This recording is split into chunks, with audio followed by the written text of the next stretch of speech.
പണിയെടുക്കുവാണ് ബ്രെയിന്, പണിയെടുക്കുവാണ് നമ്മുടെ മസിൽസ്, പണിയെടുക്കുവാണ് നമ്മുടെ ചിന്തകൾ. ഈ ചിന്തകൾ റിലാക്സ് ആവും, എന്തെങ്കിലുമൊക്കെ അച്ചീവ് ചെയ്തല്ലോ. 14,000 രൂപ ഞാൻ കൊണ്ട് ബാങ്കിൽ ഇട്ടാൽ അത് 21,000 രൂപ ആവുമായിരിക്കും. പക്ഷെ 14,000 രൂപയ്ക്ക് എന്റെ മൈൻഡ് കുറച്ചുകൂടി ഷാർപ്പ് ആയാൽ അത് ഓട്ടോമാറ്റിക്കായിട്ട് 2,80,000 ആവും. ഇതാണ് ജീവിതത്തിൽ ഏറ്റവും പ്രധാനം. അതിനെക്കുറിച്ച് ഞാൻ സംസാരിക്കാം, അതൊന്നും മനസ്സിലാവും. പക്ഷെ സമ്പത്ത് ഉണ്ടാകണം, പക്ഷെ അതിനേക്കാൾ ഒരു ഫിനാൻഷ്യൽ ഫ്രീഡം ഉണ്ടാകും. ഫിനാൻഷ്യൽ ഫ്രീഡം എന്ന് പറഞ്ഞാൽ നമുക്ക് ഇഷ്ടമുള്ളതുപോലെ, ഇഷ്ടമുള്ള സമയത്ത് ഇഷ്ടമുള്ള പോലെ ചെയ്യാൻ പറ്റും. ഞാൻ കഴിഞ്ഞ ആർട്ടിക്ക് പറഞ്ഞാൽ എന്റെ മോളോട് ഞാൻ പറഞ്ഞ കാര്യം, നീ ഏത് കോളേജിൽ വേണം പഠിക്കാനുള്ള സംവിധാനം നീ എടുത്തു. 94% മാർക്കുണ്ട് CBSEക്ക്. JEEക്ക് അഡ്വാൻസ് ക്വാളിഫൈ ചെയ്തു, അഡ്വാൻസ് എഴുതി, അഡ്വാൻസിന്റെ അത്ര വലിയ മാർക്ക് വരിക. JEE അഡ്വാൻസ് എഴുതി, എനിക്ക് 94% കിട്ടിയത്. കീം എഴുതിയില്ല, കേരളത്തിൽ ഒരു ടെസ്റ്റ് എഴുതിയില്ല.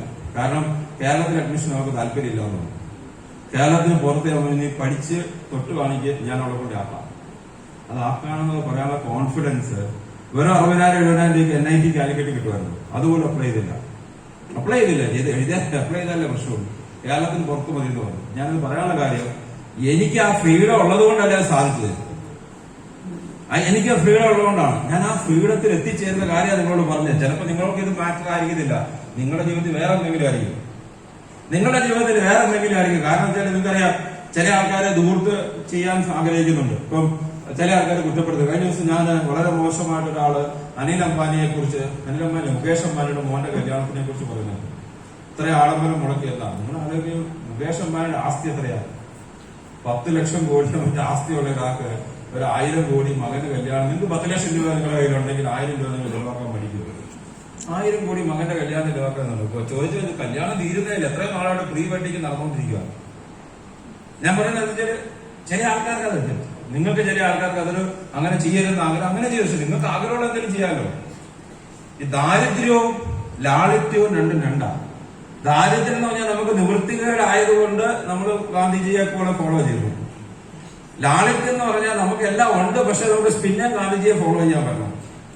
ലളിതമായ ജീവിതം. പക്ഷെ കൂടുതൽ ആൾക്കാരും ദാരിദ്ര്യം കാരണം, ഹിന്ദിയിലൊരു കാര്യം ഇത് പറയും, മജ്ബൂർ കി നാം മഹാത്മാഗാന്ധി, മജ്ബൂരി കാ നാം മഹാത്മാഗാന്ധി.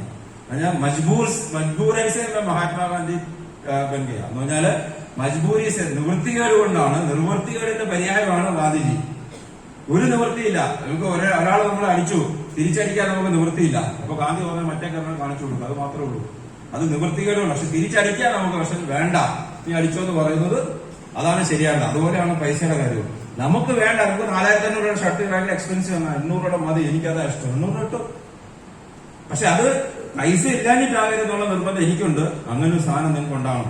നിങ്ങൾക്ക് മാത്രമല്ല, പല ആൾക്കാർക്ക് ജീവിതത്തിൽ മാറ്റാം. സോ ഞാൻ പറയുന്നത്, ഇന്ന് നിങ്ങൾ എഴുതേണ്ട കാര്യമാണ്, നിങ്ങളുടെ ജീവിതത്തിലെ ഐഡന്റിറ്റി എന്തായിരിക്കും 2030. ഇപ്പൊ ഇവിടെ നിന്ന് എഴുതാൻ ഞാൻ പറയുന്നില്ല. ഇവിടെ എഴുതാൻ പറയുന്നത് വേറെ കുറെ കാര്യങ്ങളുണ്ടാവും.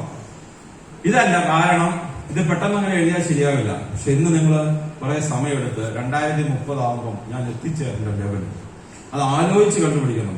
ഇവിടെ ഇരുന്നൊരു ആൾക്കാരുടെ ഇടയിൽ ചിലപ്പോൾ കിട്ടിയെന്ന് വരുന്നത്. പക്ഷെ എനിക്കിത് കൃത്യമായിട്ട് അറിയാം. എനിക്കറിയാം. എന്റെ എല്ലാ സ്ഥലങ്ങളിലും ഞാൻ എഴുതുന്നുണ്ട്, follow your dreams, they know the way. നിങ്ങളുടെ സ്വപ്നങ്ങളെ പിന്തുടരുക. സ്വപ്നങ്ങൾക്ക് വഴിയറിയാം നിങ്ങൾക്ക് എവിടെ എത്തിച്ചേരേണ്ടതുണ്ട്. ഇപ്പൊ നിങ്ങൾ ഇവിടെ എത്തിയത് എങ്ങനെയാണ്? ഗൂഗിൾ മാപ്പ് നോക്കിയിട്ടായിരിക്കും വന്നത്, അല്ലെ? ലൊക്കേഷൻ നോക്കിയിട്ട് ഫോളോ ചെയ്ത് ഈ ലൊക്കേഷൻ നിങ്ങൾ ഇവിടെ എത്തിച്ച പോലെ ഇതുപോലെ ജീവിതത്തിൽ എത്തിച്ചേരാനൊരു ലൊക്കേഷൻ നിങ്ങൾക്ക് ഉണ്ടാകണം. അതാണ് നിങ്ങളുടെ സ്വപ്നം, അതാണ് നിങ്ങളുടെ ഐഡന്റിറ്റി, അതാണ് നിങ്ങളുടെ പേർപ്പസ്. അതില്ലാതെ നിങ്ങളുടെ ജീവിതത്തിൽ എന്ത് ചെയ്താലും നിങ്ങൾ എങ്ങും എത്താൻ പോകുന്നില്ല. ഞാനിവിടെ നിന്ന് എന്തൊക്കെ പഠിപ്പിച്ചാലും അതൊക്കെ വെറുതെ പോകുള്ളൂ. ഒത്തിരി കാര്യങ്ങൾ നമുക്ക് പഠിപ്പിക്കാനുണ്ട്. പ്രൊഡക്റ്റിനെ കുറിച്ച് എന്തെല്ലാം കാര്യം, എന്തറിയോ, സ്പൈറലിനകത്ത് എന്തെല്ലാം കാര്യങ്ങളുണ്ട്. ഒരു ആൽഗയാണ്, അത് പച്ച നിറത്തിൽ ആൽഗയാണ്, ഫ്രഷ് വാട്ടറിൽ വളരുന്നതാണ്. അതിനകത്ത് അതിന്റെ ഗുണങ്ങളൊക്കെ പറഞ്ഞ് പഠിപ്പിക്കാം. പക്ഷേ ജീവിതത്തിൽ ലക്ഷ്യം കാണാൻ ഇറങ്ങിയ ഒരാൾക്ക് ഇത് എന്താണെന്ന് പോലും പ്രശ്നമില്ല. നല്ലതാണോ, കുഴപ്പമൊന്നുമില്ലോ, ഉപയോഗിക്കാൻ പറ്റുമോ, മതി, അത് തന്നെ ധാരാളം. ഞാൻ പ്രൊഡക്റ്റ് പഠിക്കേണ്ടെന്നുള്ളതല്ല, ജീവിതത്തിൽ പ്രധാനപ്പെട്ട എന്താണെന്ന് മനസ്സിലാകണം. നമ്മളെ മോട്ടിവേറ്റ് ചെയ്യാൻ, നമ്മളെ നയിക്കാനായിട്ടുള്ള നമ്മളുടെ ശരിക്കും ഒരു പർപ്പസ്, നമ്മളെ നയിക്കാൻ മാഗ്നറ്റ് പോലെ ഒരു ഡയറക്ഷൻ തന്ന് നമ്മളെ ഓരോ സമയത്തും നയിക്കാനുള്ള സാധനം ഉണ്ടാവും. അതില്ലാതെ നിങ്ങൾ എത്ര വലിയ ജോലി ചെയ്ത്, എത്രയോ വലിയ ജോലി ചെയ്തിട്ട് ജീവിതത്തിൽ ഒന്നും ആകാതെ ഒത്തിരി ആൾക്കാരുണ്ട്. കുറെ കാശുണ്ടാക്കിയല്ല ഒന്നും ചെയ്യാൻ പറ്റാത്ത ആൾക്കാരുണ്ട്.